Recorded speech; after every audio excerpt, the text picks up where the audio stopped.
Is it okay if we use if the staff here uses the bowl, kind of like the Stanley Cup? We'll all have our glasses of wine out of it on there. Andrea Mitchell once again proving she is the hardest working person at NBC News. Not up here once, but twice. Thank you, Andrea. I always say you're easily become one of my great friends and mentors and partners in so many ways. First and foremost, I want to thank the RTDNA for the devotion to the industry, for your commitment to what you're trying to do tonight, and for honoring Meet the Press.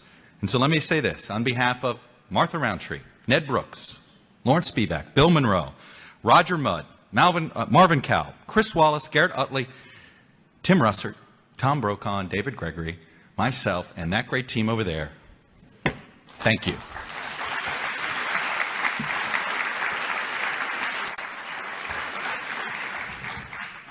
I'm ashamed to admit, but I've always sort of taken the freedom of the press and the idea of freedom of the press for granted, at least in my lifetime. There's never been a question of the press's sanctity, its importance, its place in our democracy, what it means, why it matters. And yeah, we're having a robust discussion about that these days. What's interesting is the most frequent feedback I'm getting lately from viewers is this concern for our profession, for our classification as fake news, for undermining the truth. But I do want to underscore something that David said. This isn't new. The criticism is just a little bit louder and a little more noticeable. The truth is, what Meet the Press was built upon, now more than 70 years, the broadcast sets the stage for holding public figures accountable. And what's kind of nice is when you think about Meet the Press, the idea of a press conference, asking questions in front of a camera. Now we do it, we take it for granted, we do it every day, but that's the thing I'm most proud of being involved with Meet the Press, because it's the cornerstone of what modern political journalism and the great journalism that's being acknowledged tonight got started, especially when it comes to holding leaders accountable. And the beauty is, I'm not an idiot. I know that it can't be just a Sunday show. So we've decided, if it's a day, it's Meet the Press, except Saturdays. We've decided to only work on Saturdays and take all the Saturday nights away from my great staff. But Meet the Press, we don't want to think of it as a Sunday show per se. It is an idea that has evolved from radio to television, from a half hour to an hour, under the guardianship of those 12 moderators that I humbly accept this award on their behalf. The idea that Americans deserve answers from their leaders, that the First Amendment must not only be defended, but championed. It's an idea that has never wavered. So, as I look out in the room, I am reminded of our collective power. And as a press corps, we are not only each other's allies, we are the American people's ally. That's ultimately what we're here to do. I love that phrase, comfort the afflicted and afflict the comfortable. There's some truth to that. One thing we're not is the opposition. We've never tried to be a part of the political debate, but people want to drag us into it. We shouldn't take the bait. We're simply a voice of truth. There's no balance, there's just fairness and truth.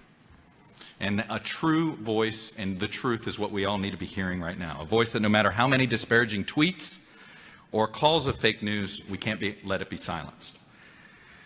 So, to quote the great wisdom of Uncle Ben to Peter Parker, with great power comes great responsibility. And this is something I think we all need to be mindful of. It wasn't that long ago that the American public lost a little faith in us when it came to our coverage of the Iraq War. We can debate among ourselves about the coverage of it, but the public decided we didn't do a good job covering the Iraq War. And it is hard to push back at them on that. This time, we can't mess this up. This is what we're doing now. This is our Iraq War. And if we blow this, if the public loses more faith in us because of if we don't cover this moment correctly, then we will have a problem when it comes to the press, and we will have a problem when it comes to our own credibility. So for the future of journalism to thrive, we are all accountable and all responsible for each other's reputation. And there's no doubt some want us to fail. We can't let them.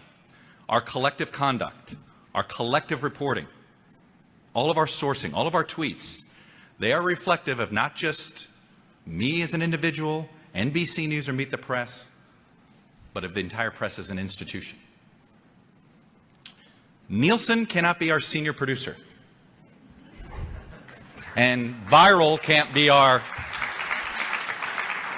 and the idea of Mr. Viral can't be a guiding light either. Rather, it must be our high standards that David talked about so eloquently for fairness and credibility. It's all we got into this business to do. So let's continue to set that high standard. Let's realize that we each have each other's reputations in our hands. And so when you're thinking about that moment of whether to be a little snarky, remember that that tweet could end up being, we're all going to be judged by it. Or we're all going to be judged by that snarky comment you made. And it only hurts all of our collective credibility. So if there is one thing that I wanted to leave here with a message tonight, it is that. Because I think there's plenty of people trying to undermine what we do for a living. There's plenty of people that are motivated to undermine us for their own gain, political, financial, or whatever. Just keep that in mind. We just need to be fair, credible, honest, and most importantly, transparent. Because I believe in the 21st century, transparency is the new objectivity. And I think if people see how hard we work, see how hard we try to make sure that whatever we're airing is the truth as we think we know it at that moment. I'm not going to say we don't make mistakes, but to the best of our ability that we're telling you everything we know. And maybe the best thing we can do is show our work a little bit more. Because, hey, we are in this day and age of social media, and I think there is an expectation that they see everything. So let's show our work. Let's prove to the world what we all know in this room, which is there's some tremendous journalism happening and taking place right now. Let's let it flourish. Let's support it. Let's let it thrive. And let's keep protecting that First Amendment. Thank you very much.